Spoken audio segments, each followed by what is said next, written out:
Welcome again to my tens and tens of friends. It is me, Teacher TJ. Today we will be rewinding and reviewing Abbott Elementary Season 2, Episode 11, Read-a-thon.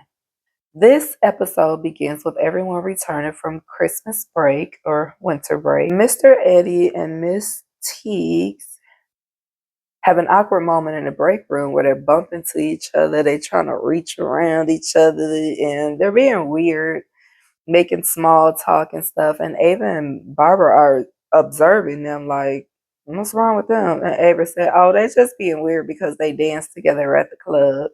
The teachers discuss the school read-a-thon, and Miss Shementi is taking the challenge seriously. Turns out she has a big old belt, like a wrestling style belt, for the read-a-thon because she is always a winner.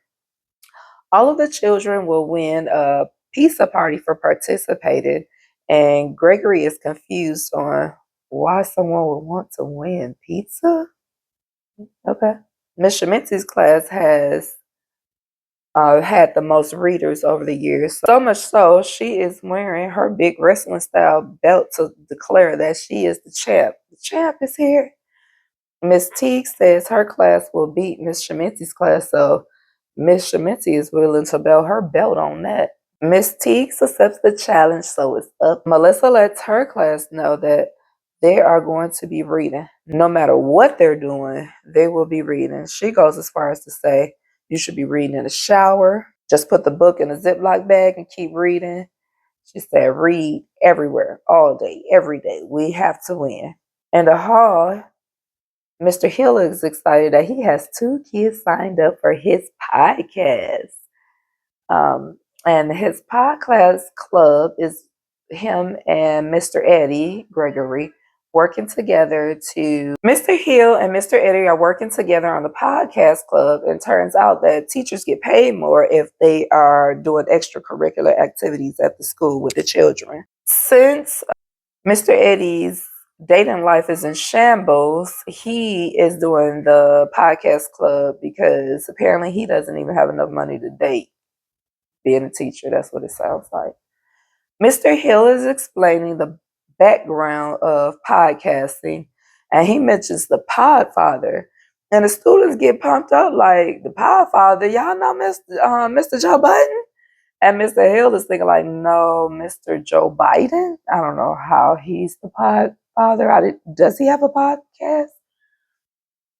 On Jacob's podcast, he's boring, but Ava finds the students' tea entertaining. And she encourages them to spill their tea on the podcast. Keep it going. Melissa lets her students know that they are reading at recess, on the bus, in the gym, in class, in the shower. Yeah, they are to be reading all day, every day for this book club. Miss Shementi's best readers have been reading so much that they caught the pink eye because I think they were reading in the bathroom and passing books along, and it just got, a little germy. For Janine and Melissa, their bet is to whoever loses has to be a part of the podcast in Jacob's class. In Miss Shementi's class, she discovers that one of her students, Maya, is lying about the amount of books that she has been reading. Maya is lying to win the challenge, but she noticed, Miss Shementi noticed that the book that Maya is reading has no pictures, yet she's just flipping through that thing like, she is the best speed reader ever.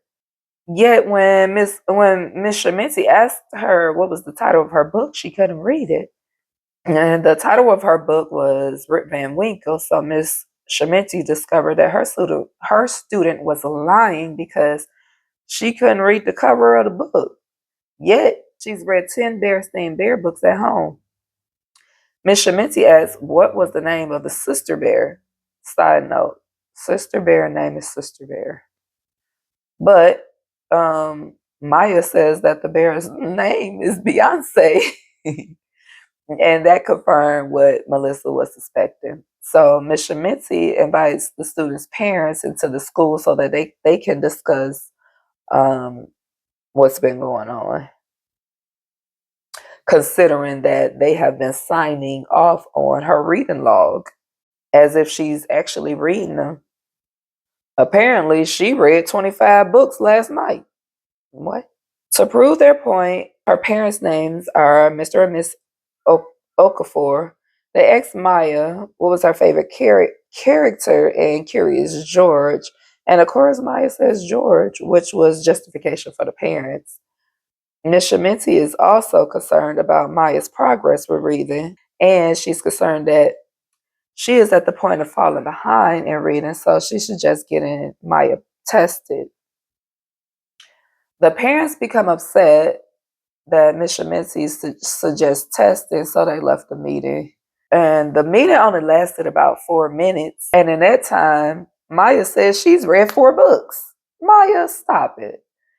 Mr. Hill ran the students away from his podcasting studio because he edited the rumors that the kids were saying during their podcast out and instead decided to add more boring podcast information.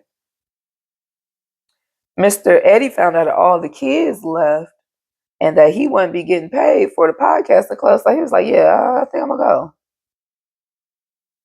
Over in Melissa's class, she is the queen of a pep talk. So she hypes her students up to read. Ms. Shaminti believes she lost the challenge, though, at the end of it because her best readers were out and then Maya was lying about reading the books and stuff. So they kind of declares Janine the winner. After she sort of declared Janine the winner, she goes out in the hallway to speak to her student Maya. And they have a little one-on-one because although her parents refused the testing, Maya is still her student. So she wants to help her quite naturally being the teacher.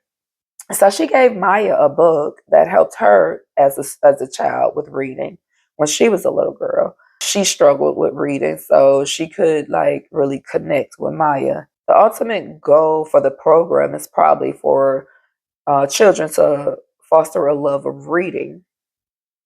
As a preschool teacher, I do my best to foster a love of reading for my little ones. I created a video about books, what reading looks like for a preschooler, and you may go and check it out. But to sum it up, when you read to your students or your child at least once a day, they begin to appreciate books. To see a baby who has just started walking, go grab a book, sit down in a chair, which one of my students, she get her blanket, she's one. She gets her blanket and then she'll get a book and she'll go to the couch and she put a blanket on her lap and she'll sit there and read her book. And it's the cutest thing that you ever want to see. It totally warms my heart because you can pretty much guarantee that she'll love to read or she's not going to struggle with reading. I could bet money on it. Children who are introduced to reading at a young age usually turn out to be stronger readers. Parents, I beg you, as young as a newborn, or even when your baby is in your belly, to read to them. You can make it a routine so that they can expect it and it becomes natural to you to read at nap time or at night before you go to bed. And I promise it will make a difference. And I promise you it's beneficial to you and your child because you get to spend that quality time with them too. When children don't like reading, it's usually because they're not accustomed to it or they haven't found something that they don't like that they like to read. And it can also benefit your children. Watching you read can also benefit your children because they like to do what they see you doing. So if you're reading, they'll read too.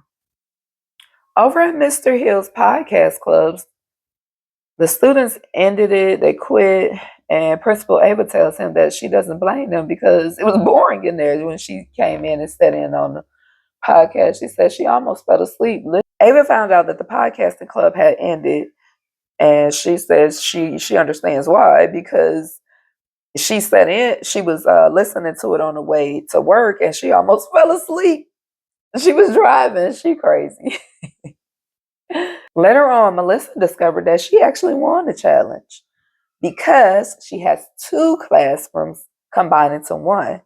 And she should have combined those numbers together instead of adding each class separate, so that makes her the winner, because combined they read the most books, so she gets to keep her big belt. At the end of the show, we see Mr. Hill and Mr. Eddie continue their podcasting club, and they allowed the boys to do the podcast as they wished, okay? So one of the students told Miss Teagues that his mom saw her and Mr. Eddie grinding on each other at the club, and she saw them leave together. So they want to talk about this during the podcast, and Miss Teagues explains that she left with his friend, which even sounds worse. And she's like, "Whoa, wait a minute, hold on." In an effort to deter the conversation, Mr. Eddie Gregory tells Mr. Hill Jacob that these types of topics was something that he was trying to steer away from, but Mr. Hill realizes that just how much he has to let the children use their journalistic integrity. And the show ends. I would like to add, though, those reading challenges, don't cheat. Again, I made a video before about how cheating, you only cheat yourself. So when your child has that reading contest where they have to read all the books and they get free pizza or free whatever, make sure that you participate for real and congratulate your kids, encourage your kids. Even I know sometimes we're busy as parents, you can be cooking and they can be sitting at the table reading. I know as a mother and a teacher that listening to a child read can become a little challenging, but be patient, encourage your child as much as you can. One way that I taught my daughters to read was to break those words down. So if the word is like important, I would say M. I would probably, give them a little piece of the word and then let them figure the rest of it out and congratulate them. In my opinion, self-esteem plays a big part in reading and learning to read. So if you're congratulating your kid and you're making it a happy occasion, and they'll usually pick it up and they'll usually begin to love reading. But if you're beating them down with that reading, they probably gonna be like, F a book. So I would like to say, as much as you can, read to your child, encourage your child to read, and do it happily so that they love to read too. Well, thank you so much for watching and staying until the end. And don't forget to like, comment, and subscribe. 10. Bye for now.